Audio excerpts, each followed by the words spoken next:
అదేమిటయ్యా, రావణంతుడిని వాడిని నేను నిన్ను మెచ్చుకుంటూ ఉంటే ఆ విధంగా మాట్లాడతావే అన్నాడు రావణుడు.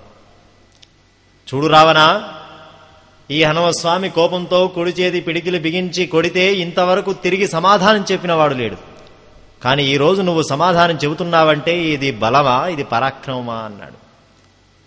అర్థమేమిటి అంటే, హనుమస్వామి ఇంతవరకు కుడి చేతి పిడికిలితో కొడితే బతికినవాడు లేడు. అట్లాంటిది నీవు బతికి మరల నాకు తిరిగి సమాధానం చెబుతున్నావంటే ఈరోజు నా బలవంతా వ్యర్థమైపోయింది అన్నాడట ఆ స్వామి. అందుకోసమే ఇక్కడ స్త్రీ చేతి మన్యమానేనా, ఇదివరకే ఒక స్త్రీ హత్య అనుకోకుండా జరిగిపోయింది. ఇప్పుడు మరల ఎందుకయ్యా? కానీ దెబ్బతీయకుండా ఉందామా? తాను దెబ్బ కొట్టింది కాబట్టి తన దెబ్బ రుచి ఏమిటో చూపించాలి. తనను తక్కువగా భావిస్తూ ఉన్నటువంటి ఈ లంకా రాక్షసికి తన బలమేమిటో చూపించాలి. అందుకోసం స్త్రీ కదా అని చెప్పి ఎడమ చేతి పిడికిలు బిగించాడట. మరి ఎడమ చేతి పిడికిలు బిగిస్తే చావదా స్వామి అన్నారు. ఇక ఎడమ చేతి పిడికిల్లో దాని అదృష్టం దాగి ఉన్నది అన్నాడు. ఎడమ చేతి పిడికిలు బిగించి కొట్టేసరికి లంకా రాక్షసి కింద పడ్డది.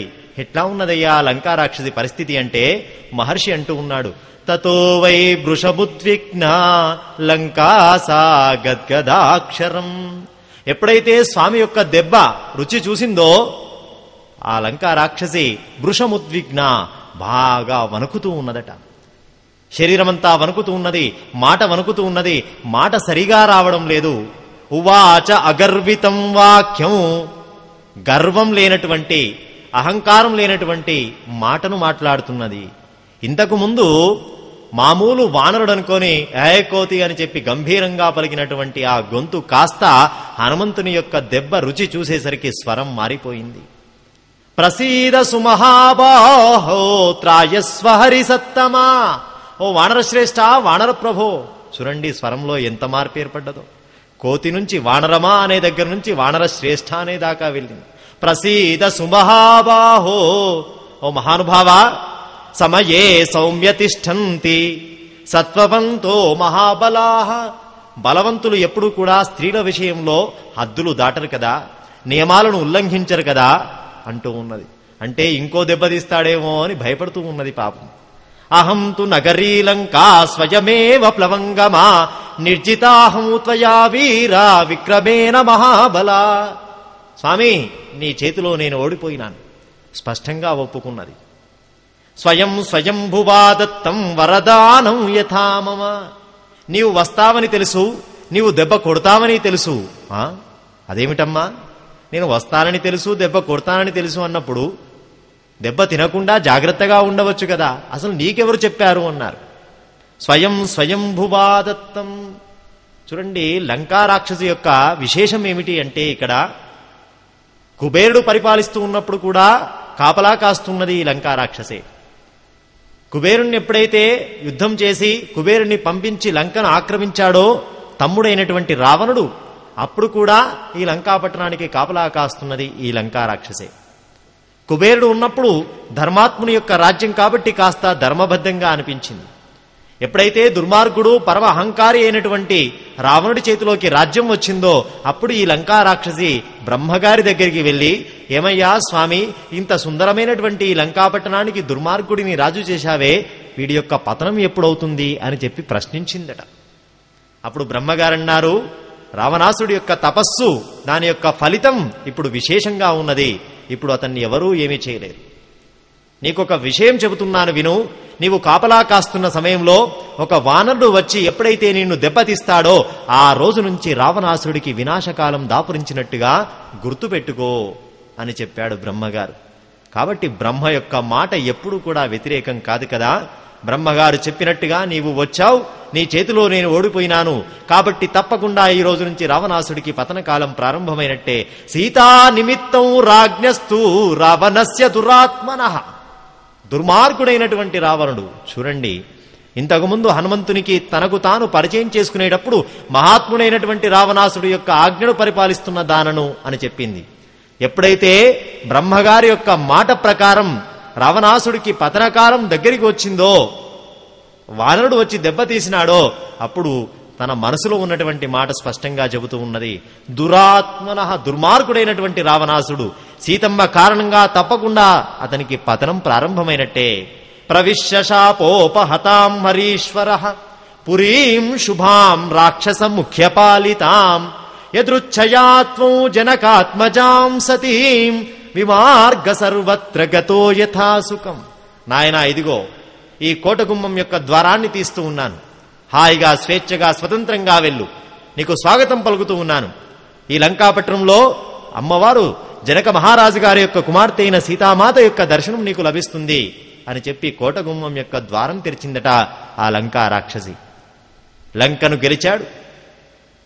చూడండి, హనుమస్వామి ద్వారం తెరిచి ఉంటే ద్వారం లోపల గుండా వెళ్లకుండా ఆ కోట గోడ ఎక్కి కూర్చున్నాడట. అద్వారేణ మహావీర్య ప్రాకారమవపుప్లువే చక్రేత పాదం సవ్యం చ శత్రూనాం సతుమూర్ధని. కోట గోడ ఎక్కడం కాదండి, ఎడమకాలు ముందు పెట్టి లంకాపట్టణ ప్రవేశం చేశాడు హనుమస్వామి. మొట్టమొదలు స్వామి లంకాపట్టణంలో పెట్టినటువంటి అడుగు ఎడమకాలు. అదేమిటండి, శుభమా అని ఎవరైనా కుడికాలు పెట్టమంటారే, అట్లాంటిది స్వామి లంకాపట్నంలో ఎడమకాలుతో ప్రవేశం చేసినాడే. స్వామి మరిచిపోయినాడా ఏమి? కాదు కాదు. అడుగులో, విషయములో, మాటలో ఎట్టి పరిస్థితుల్లో శాస్త్ర మర్యాదను ఉల్లంఘించినటువంటి మహామతిమంతుడు హనుమంతుడు. స్వామి మరిచిపోతాడా? శాస్త్రం ఏం చెప్పింది? ప్రయాణకాలే స్వగృహ ప్రవేశే వివాహకాలేపి చ దక్షిణాంఘ్రిం కృత్వాగ్రతశత్రుపుర ప్రవేశే వామం నిదధ్యాచరణం నృపాలః. కొత్తగా పెళ్ళయింది, అమ్మాయి బాగా చదువుకుంది, అమ్మాయి పేరు కింద A to Z ఏవో డిగ్రీలు ఉంటాయి కదా, ఆ డిగ్రీలన్నీ ఉన్నాయి పుష్కలంగా.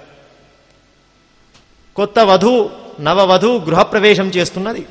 పురోహితుల వారు చెప్పారు, అమ్మా కుడికాలు ముందు పెట్టి రావమ్మా అని.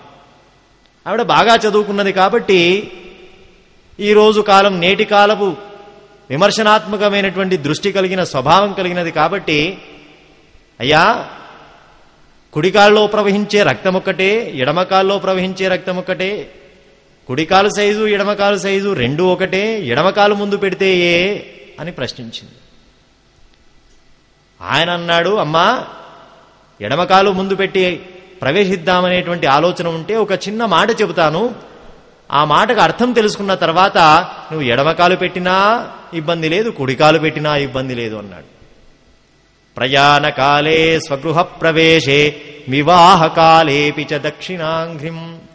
ప్రయాణ సమయం కాని, గృహప్రవేశ సమయం కాని, వివాహ సమయం కాని, శుభ కార్యక్రమాలన్నింటిలో కూడా కుడికాలు ముందు పెట్టమన్నారు.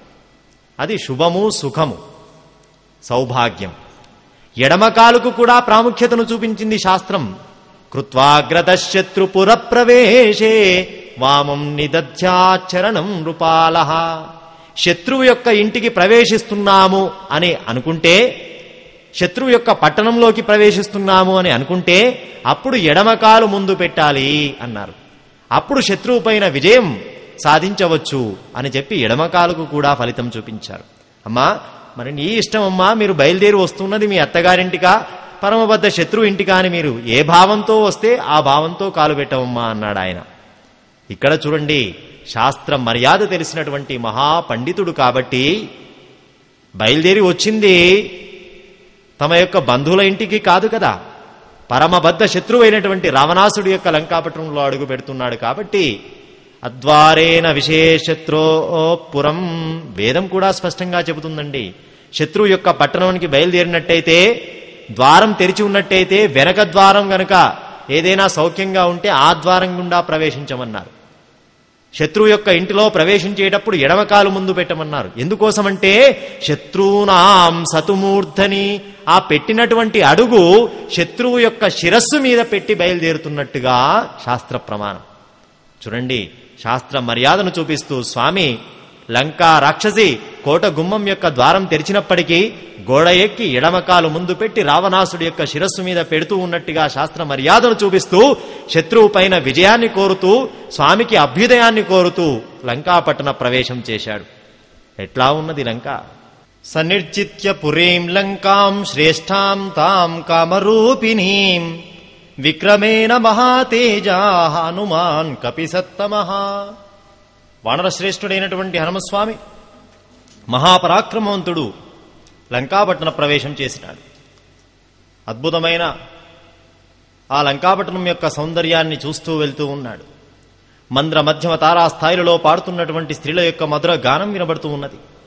ఎటు చూసినా కాంచి నినాదాలు, నూపరధ్వానాలు, మల్ల యోధుల బాహు ఆస్ఫోటన ధ్వనులు సింహ గర్జనల్లాగా వినిపిస్తూ ఉన్నాయి. వేదాధ్యయనం చేస్తున్నవారు, మంత్రాలు ఉచ్చరిస్తున్నవారు, రావణ స్తోత్రాలను పారాయణం చేస్తున్నవారు, దీక్షితులు, జటాధారులు, ముండనం చేయించుకున్నవారు, మంత్రించిన దర్భలు చేతిలో ధరించినవారు, శూల కూట ముద్గర ఖడ్గ వివిధ ఆయుధధారులు, నల్లవారు, తెల్లవారు, పొడుగువారు, పొట్టివారు, అందగాళ్ళు, అంగవికలాంగులు, రథములు, ఏనుగులు, వివిధ వాహనధారులు, మద్యం మత్తులో మునిగినవారు, స్త్రీల నృత్య హావభావాల మధ్య ఆనందిస్తున్నవారు, నవ్వు, కోపం, వివిధమైనటువంటి హావభావాలను వ్యక్తపరుస్తున్నటువంటి అందమైన స్త్రీగణం, విచిత్ర వేషధారణ కలిగిన వారు, దివ్య శోభతో ప్రకాశంతో ప్రకాశిస్తున్నవారు, లజ్జాభారంతో నిండినటువంటి వారు, ఈ విధంగా చిత్ర విచిత్ర విన్యాసమైనటువంటి శరీర సౌష్ఠవం కలిగినటువంటి అనేక మంది యువతీ యువకులు, స్త్రీ పురుష గణాన్ని చూస్తూ ఉన్నాడు. వివిధమైనటువంటి భవనాలు గమనిస్తూ ఉన్నాడు. ఆశ్చర్యం చూడండి. యాంతి ధర్మ ప్రవృత్తస్య తిర్యంచోపి సహాయతాం అన్నారు. ధర్మం అనేటువంటి మార్గంలో మనం ప్రయాణం చేసినట్టయితే తిర్యక్ జంతువులు సైతం మనకు సహాయం చేస్తాయి అనడానికి నిదర్శనంగా బయలుదేరింది రాత్రి సమయం. ఇంత స్పష్టంగా విపులంగా అన్ని విషయాలను ఎట్లా గమనించగలుగుతున్నాడయ్యా? ఏదైనా కొవ్వొత్తి కాని, ఏదైనా దివిటి కాని పట్టుకుని వెళ్ళినాడా? ఆ రోజు వేళా విశేషం బయలుదేరినటువంటిది. వెండి పంజరంలో బంధింపబడ్డటువంటి రాజహంసలాగా, హంసో యథా రాజత పంజరస్థః సింహో యథా మందర కందరస్థః వీరో యథా గర్విత కుంజరస్థః చంద్రోపి వభ్రాజ తథాంబరస్థః. వెండి పంజరంలో బంధింపబడ్డటువంటి రాజహంసలాగా, మందర పర్వత గుహ నుంచి బయటికి వస్తూ ఉన్నటువంటి మృగరాజైనటువంటి సింహంలాగా, మదధారలతో కూడిన గండస్థలాలు కలిగినటువంటి గజం పైన కూర్చున్నటువంటి వీరునిలాగా, వాడి అయిన బంగారు కొమ్ములు కలిగినటువంటి వృషభంలాగా, ఉన్నత శిఖరాలు కలిగినటువంటి పర్వతరాజులాగా, మహారణ్యంలో సంచరిస్తూ ఉన్నటువంటి గజరాజులాగా, విశాల రాజ్యాన్ని అధిష్ఠించినటువంటి రాజేంద్రునిలాగా వినీల నిర్మల గగనతలం పైన తన యొక్క అద్భుత వెన్నెల కిరణాలను కురిపిస్తున్నటువంటి చంద్రుడి యొక్క ప్రకాశంలో ఆ లంకాపట్టణం యొక్క శోభనంతా జాగ్రత్తగా గమనిస్తూ వెళ్తూ ఉన్నాడు. అనేక మంది స్త్రీగణం కనిపించినారు. విచ్చలవిడిగా పడిగి ఉన్నటువంటి స్త్రీగణాన్ని చూసినాడు. కానీ ఈ స్త్రీగణం గురించి కాదే, ఈ స్త్రీలను గురించి కాదే తాను బయలుదేరి వచ్చింది. సనాతనముగు పాతివ్రత్య ధర్మంలో నిలిచినటువంటిది, సత్యసంధుడైనటువంటి శ్రీరాముణ్ణి చూచుడయందే పట్టుదల కలిగినటువంటిది, కరుణారసపూరిత శ్రీరామ హృదయం యందు సదా నివసించినటువంటిది, ఉత్తమమైన ఆభరణాలు ధరించినది, మేఘాల చేత కప్పబడిన చంద్రరేఖలాగా, మట్టి పట్టిన బంగారు తీగలాగా, గాయం చేత పుట్టిన వ్రణంలాగా ఉండేటువంటి ఆ సీతమ్మ తల్లి మాత్రం కనిపించడం లేదే అని అలా వెతుక్కుంటూ వెళ్తూ ఉన్నాడు. విభీషణస్య చ తథా పుల్పులివే మహాకపి మహోదరస్య చ తథా విరూపాక్షస్య చేవహి. విభీషణుడు, మహోదరుడు, విరూపాక్షుడు, విద్యుజ్జుగ్ముడు, శుకుడు, సారణుడు, బహుదంష్టుడు, ఇంద్రజిత్తు, జంబుమాలి, సుమాలి, వజ్రకాయ, సూర్యశత్ర, రశ్మికేతు, ధూమ్రాక్ష, విద్యుద్రూప, భీమ, ఘన, విఘన అనేక మంది రాక్షస ప్రముఖుల యొక్క ఇండ్లన్నీ కూడా స్పష్టంగా వెదుగుతూ ఉన్నాడు. ఇక్కడ చూడండి, కొన్ని నాటకాల్లో మనం చూస్తాం విభీషణుడి యొక్క ఇంటి ముందు శంఖచక్రాలు ఉన్నట్టుగా మనకు చూపిస్తారు. కానీ విష్ణు ద్వేషం కలిగినటువంటి రావణాసుడి యొక్క పట్టణంలో తమ్ముడైనా కాని ఈ విధంగా విష్ణు భక్తిని ప్రదర్శిస్తే రావణాసురుడు చూస్తూ ఊరుకుంటాడా? కాబట్టి అవన్నీ కూడా ఇక్కడ వాల్మీకి మహర్షి రామాయణ రీత్యా వర్ణించలేదు. విభీషణుడు ధర్మాత్ముడు అని మాత్రమే రామాయణ రీత్యా చూపడం జరిగింది, కానీ విష్ణు భక్తుడు అని మాత్రం చెప్పడం. ఆ విధంగా సమస్తమైనటువంటి రాక్షస ప్రముఖుల యొక్క ఇండ్లన్నీ వెతుకుతూ వెళ్ళినాడు. ఎక్కడ కూడా సీతమ్మ యొక్క జాడ కనిపించలేదు. అలా అనేక మంది మహాప్రముఖుల యొక్క ఇండ్లన్నీ వరుసపెట్టున వెతికి వెళుతూ ఉంటే ఆకాశాన్ని తాకుతూ ఉన్నటువంటి విశాలమైన హర్మ్యాలతో మేడలతో భాసిల్లుతూ ఉన్నటువంటి ఒక భవనం కనిపించింది. ఆ భవనం ముందు విశాలమైనటువంటి ప్రాంగణం, ఆ ప్రాంగణంలో ఒక విమానం కనిపించింది. ఉపవాసాది తపో నియమాల చేత కుబేరుని చేత పొందబడ్డటువంటిది. పరాక్రమము చేత కుబేరుణ్ణి గెలిచి రావణాసురుని చేత పొందబడినటువంటిది. మనస్సుతో సంకల్పించిన మాత్రాన కోరిన దేశానికి వెళ్లే సామర్థ్యం కలిగినటువంటిది. విశ్వకర్మ శిల్ప కళా నైపుణ్యానికి తార్కాణంగా ఇచ్చినటువంటిది. మహీకృతా పర్వత రాజిపూర్ణ, భూమి చెక్కబడ్డదట ఆ విమానం పైన. మహీకృత పర్వతరాజిపూర్ణ, ఆ భూమిపైన అనేకమైనటువంటి పర్వతాలు కనిపిస్తూ ఉన్నాయి. శైలాకృత వృక్షవితాన పూర్ణా, పర్వతాలు కనిపిస్తున్నాయి, ఆ పర్వతాలపైన వృక్షాలు కనిపిస్తూ ఉన్నాయి. వృక్షాకృత పుష్పవితాన పూర్ణా, పుష్పం కృతం కేసర పత్రపర్ణం, వృక్షాలపైన పుష్పాలు కనిపిస్తూ ఉన్నాయి, ఆ పుష్పాలలోని కేసరి పొడికును కూడా కనిపిస్తూ ఉన్నది. ఇదంతా ఎక్కడయ్యా? ఆ విమానం పైన కనిపిస్తూ ఉన్నటువంటి శిల్పకళా సౌందర్య నైపుణ్య వైభవం. విశ్వకర్మ చేతిలో, విశ్వకర్మ సృష్టిలో ఒక అద్భుతమైనటువంటి కళాఖండం పుష్పక విమానం. మనస్సులో కోరుకున్నంత మాత్రానే పక్కవాడికి కూడా చెప్పాల్సిన అవసరం లేదు. ఆ విధంగా విశాలమైనటువంటి పుష్పక విమానం యొక్క శోభను చూస్తూ ఉన్నాడు. తెల్లని భవనాలు, పుష్పములతో నిండిన సరస్సులు, సకేసరమైనటువంటి పద్మాలు, చిత్రమైనటువంటి వనాలు, వైఢూర్యాలతో, వెండితో, పగడాలతో చెప్పబడ్డటువంటి పక్షులు, వివిధ రత్నాలతో చేర్చబడ్డటువంటి సర్పాలు, అశ్వాలు, పర్వత పంక్తులతో భూమి, ఇదంతా కూడా పుష్పక విమానం పైన ఉన్నటువంటి శిల్పకళా సౌందర్య నైపుణ్య వైభవం. లక్షల సంవత్సరాల క్రితమే మన భారతదేశంలో అద్భుతమైనటువంటి శిల్పకళా సౌందర్య వైభవం ఉన్నది అని చెప్పడానికి, విమానాల యొక్క ప్రయోగం, విమానాల గురించి చరిత్ర అలనాటి త్రేతాయుగం నాటి కంటే పూర్వమే ఉన్నది అని చెప్పడానికి రామాయణంలో పుష్పక విమానం ఒక నిదర్శనంగా మనం చెప్పుకోవచ్చు. విశాలమైనటువంటి ఆ పుష్పక విమానంలోకి ఒక్కసారి ఆ వైభవం విన్నాడు, కానీ చూడలేదు స్వామి. లోపలికి వెళ్ళాడు. అయినా ఈ విమానాల యొక్క వైభవాలు చూడడానికా వచ్చింది, అమ్మవారి యొక్క జాడను వెతకడానికదా అని చెప్పి ఆ పుష్పక విమానం కాస్త దిగి ఆ ఎత్తైనటువంటి మెడలు కలిగిన ఆ భవనంలోకి మెల్లగా ప్రవేశించాడు. 1 యోజనం పొడుగు, 1/2 యోజనం అడ్డుగా ఉన్నటువంటి రావణాసుడి యొక్క భవనం అది. ఇంద్రుడి భవనమా, కుబేరుని యొక్క భవనమా? అద్భుతంగా కనిపిస్తూ ఉన్నది.